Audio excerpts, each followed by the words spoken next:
Hello everyone and welcome back to my channel. In light of today's exciting events, which is the football grand final here in Australia, I thought what better day to do a foundation wear test, like a 12-hour wear test. I'm not sure why I chose today to do it because I don't even follow the football, even though I will be watching it, because my boyfriend won't exactly give me a choice.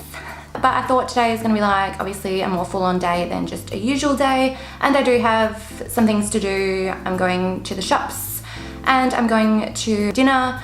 So by the time I come back from dinner, I'll update you guys. Obviously, I'll be updating you throughout the day as well. But after dinner, I'll give you the final update of what my foundation has lasted throughout the day. So I should probably tell you which foundation I will be reviewing. It is the Too Faced Born This Way. I'm in the shade Warm Nude.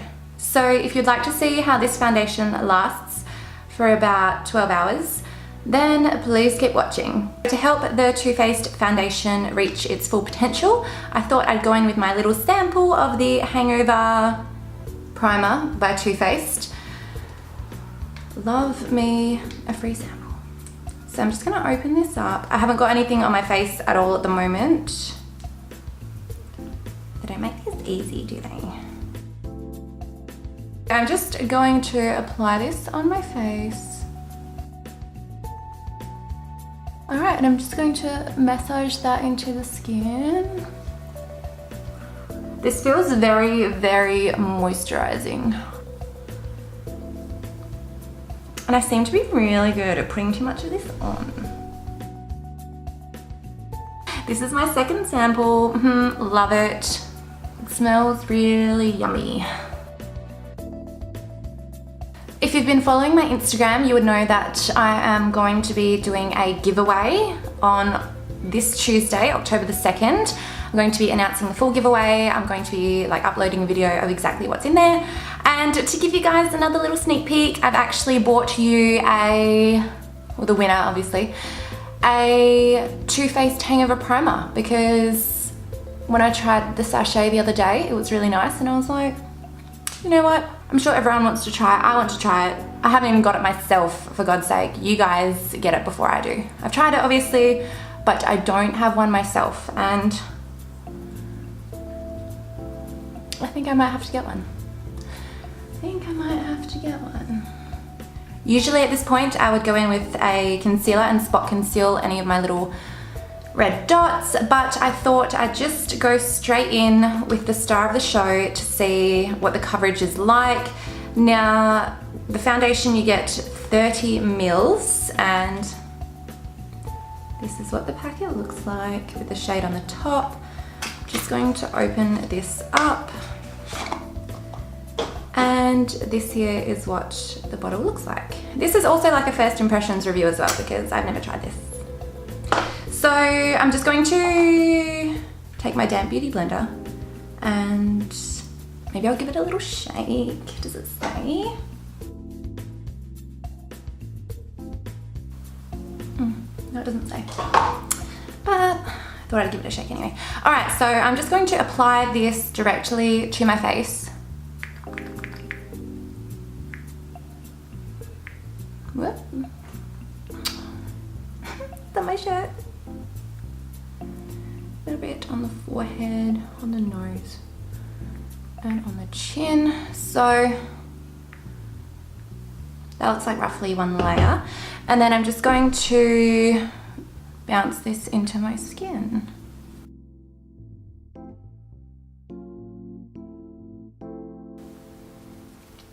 I literally haven't used a new foundation in like over a year, so this feels so weird using like a liquid foundation, because obviously you know that my Hourglass Vanish Stick is my current fave, but she's running out, so I had to get a new one. I'm finding that the liquid is blending out a lot easier, and the coverage definitely seems like a medium at the moment, but on the packet it does say medium to full, so I might put on another little layer. Now supposedly this doesn't oxidize. I asked the lady at Mecca yesterday and she said because it's infused with coconut water, the color that you apply is the color that you get. So that's good to know. We'll see if that is the truth. The shade is probably like, no, it's not looking too bad, but I would say now that it's blended down the neck, it probably is, it probably is a shade or half a shade too dark, but the shade lighter than this, which was apparently called Porcelain, I wouldn't say I was a porcelain, but that was like, it matched me well now, but we're slowly getting into summer, so I was like, do I want one that's gonna match me for the next month or one that's gonna match me for the next 7 months? So I went for this darker shade. In summer, I do naturally tan quite a bit, so I feel like this would be the perfect shade when it comes around. And I mean, even now, it's still blending reasonably well. Like, you wouldn't be like, oh my god, your foundation looks terrible. So I'm just gonna go in with another small pump just on each cheek. Oh, probably a bit more there. And a little bit on the forehead, on the nose, on the chin. Pretty much just all over the face again. And then I'm just gonna blend that out just to build up that coverage slightly.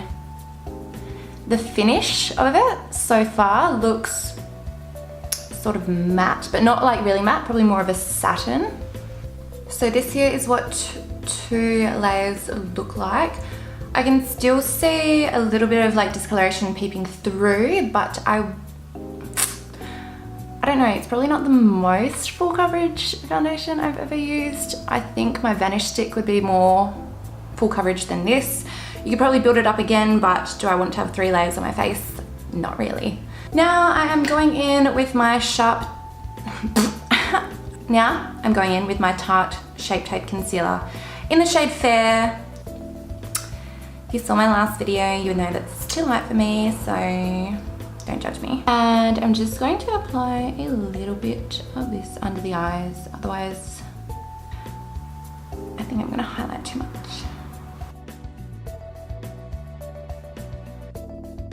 And then I'm just going to blend that out with my beauty blender. I'm just gonna do the rest of my makeup off camera because that's not what today's video is about, and I'll update you throughout the day as to how it's going. So I thought I'd just quickly update you now that all my base products are on. One thing I do want to say is that the Chubby Stick contour that I love at the moment, I feel like it didn't blend out as easily on this foundation as it does with my Vanish stick, but other than that, everything's looking pretty good so far. When I said I was told that it doesn't oxidize, I mean, I think it's staying fairly well true to its color, so that's good. If you're wondering why I haven't done my eyes, it's because I'm about to film a West Coast Eagles inspired eye look, and hopefully I'll be putting that video up, or it should be up by now. Actually, I'm gonna try to do it today, which is Saturday. So that's the plan, and you'll see the look anyway, probably in the next scene of this video. So I've had my foundation on for about an hour and a half now. My foundation has come off my nose a little bit. I'm not sure if I bumped my nose while I was doing my eyeshadow or what happened, but not sure if you can really see. It's just got a little bit patchy. But other than that, the foundation has definitely creased in my smile lines, which I get anyway, so I'm not too phased. And I have been talking a lot while I've been filming and I've been smiling, so I mean, it's going average. I wouldn't say there's anything too special, anything that stands out, but I wouldn't say it's bad either. It's going well. So I'll keep you all updated. It is currently 4 o'clock, so that means I've had my makeup on for about 7.5 hours, I think. I put it on at 8:30 this morning. Now for the update for you guys. Like I said before, it's settled into my smile lines. It's obviously settled in a lot more now. You can kind of see it there. But I get that with like any foundation anyway, where you get, and I feel like it's always gonna happen, if that makes sense. I feel like there's not too much you can do to avoid that. I have started to get a little bit oily because I'm on the normal to oily side, but it hasn't separated or anything like that. It still looks fairly decent. My nose hasn't got worse since I updated you last. It's still looks the same. My chin has faded a little bit, but yeah, nothing too bad. So yeah, pretty impressed so far. I'll update you again probably at the end of the night, and I'll let you know how it's going. Alright, so I am back for my final check-in to see how this makeup is going. Now, I just want to say that I know it doesn't claim to be a long-lasting foundation, but I just wanted to test it for myself just to see how it goes. Now, it has been just over 12 hours since I've had this on, so it's been a long day. What have I done today? Obviously I filmed in the morning, I watched the grand final with my boyfriend, edited, and then went to the shops, and then went to my brother's house for dinner, and I just got back now. So the foundation has rubbed off my chin a little bit, and also this area kind of here and here has separated a little bit. My nose, it has rubbed off a little bit more. My forehead looks fine, other than the fact that it's really shiny because I'm oily. So I'm impressed with that part, I guess. But my eyes obviously look a mess. My eyeshadow is all just kind of smudging around my inner corner and my lower lash line. So yeah, I think it did fairly well considering it doesn't claim to be a long-lasting foundation. So that's pretty much my review on that foundation. If you did like this video, please give me a thumbs up, and I can't wait to see you all in my next video.